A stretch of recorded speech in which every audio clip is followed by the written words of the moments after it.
Welcome to today's episode of Smart Travels, where we explore ways to see the world without breaking the bank. I'm your host, and I'm excited to talk about how to travel the world without spending too much money. Joining me today are two special guests, Bob and Alice, who are experienced budget travelers. They have lots of great tips to share with us. Bob, Alice, welcome. Thank you. We're happy to be here. Yes, thanks for inviting us.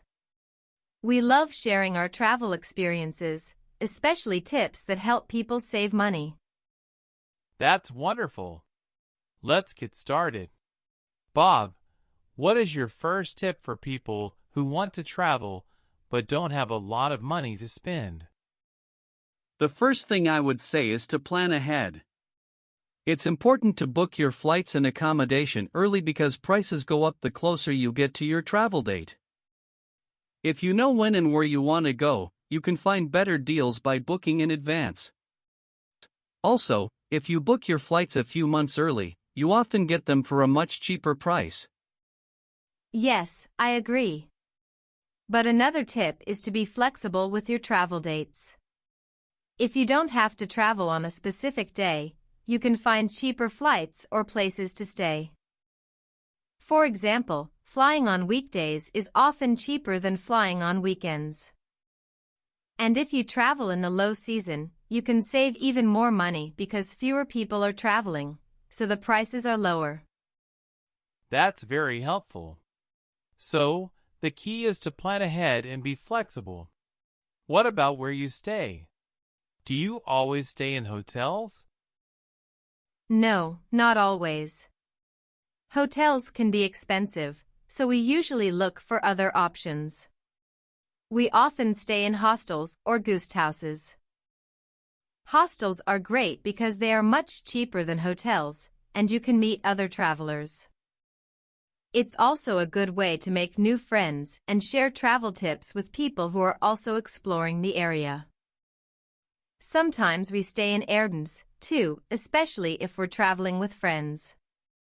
If a group of people shares an Airbnb, it's often cheaper than booking several hotel rooms. Another thing we've tried is house sitting. This is when you stay at someone's home while they are away, and in return, you take care of their house and maybe their pets. It's a great way to stay in a nice place for free. House sitting sounds like a great idea. Now let's talk about transportation. What do you do to save money on getting around? We always try to use public transportation. Buses and trains are much cheaper than taxis or renting a car. It's also a good way to see the local area and get to know the city like a local person. In some cities, you can also get special tourist passes that let you use public transport for a lower price. And don't forget about walking or renting a bike. In many cities, you can rent bikes for very little money, and walking is, of course, free.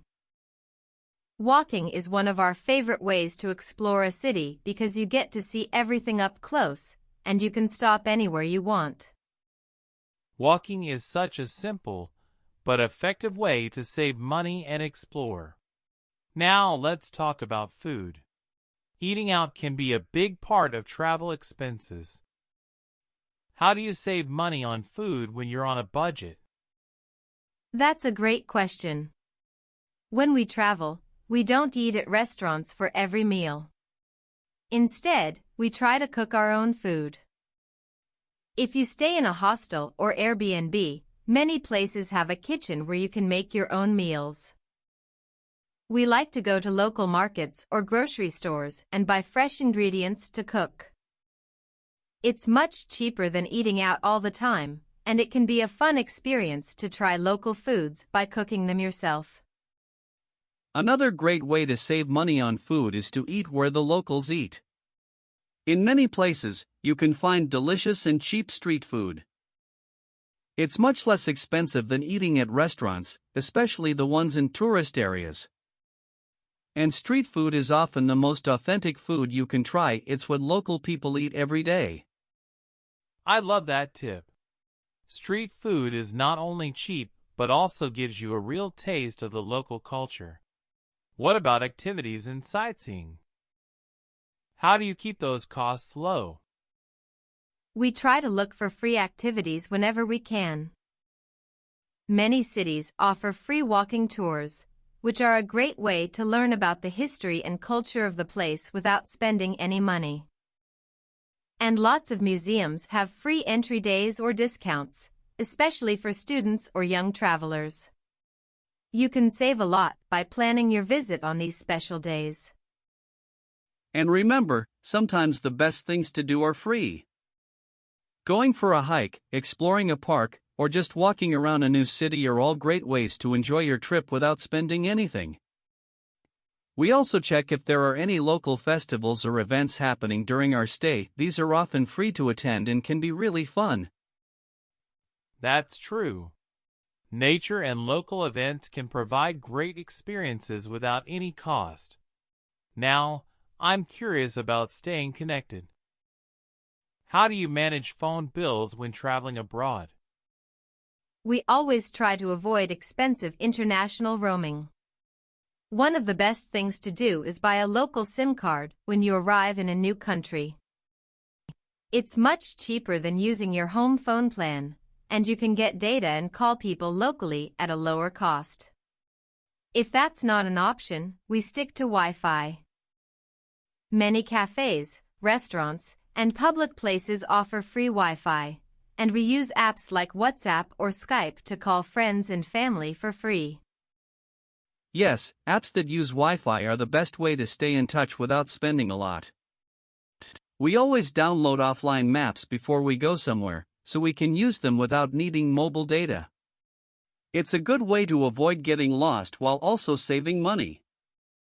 That's really smart. Saving money on phone bills is something a lot of travelers might overlook. So, before we finish, do you have any final tips for our listeners? One last tip is to be open to new experiences and don't be afraid to travel differently. You don't have to stay in expensive hotels or eat in fancy restaurants to have a great time. Sometimes, the most memorable experiences come from trying new things, like staying in a small guest house or eating at a local market.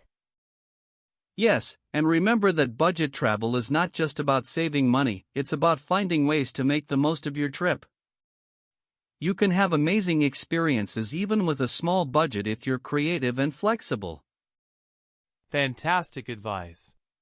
Thank you, Bob and Alice, for sharing all these useful tips. I'm sure our listeners will feel more confident about traveling on a budget after hearing your stories. Thank you. We hope everyone feels inspired to travel, no matter how much money they have. Yes, travel is for everyone. You just need to plan carefully and make smart choices. Absolutely. That's it for today's episode of Smart Travels. Remember, you don't have to spend a lot to explore the world. Just follow these simple tips, and you can enjoy your trips without worrying about your wallet. Thanks for listening, and happy travels.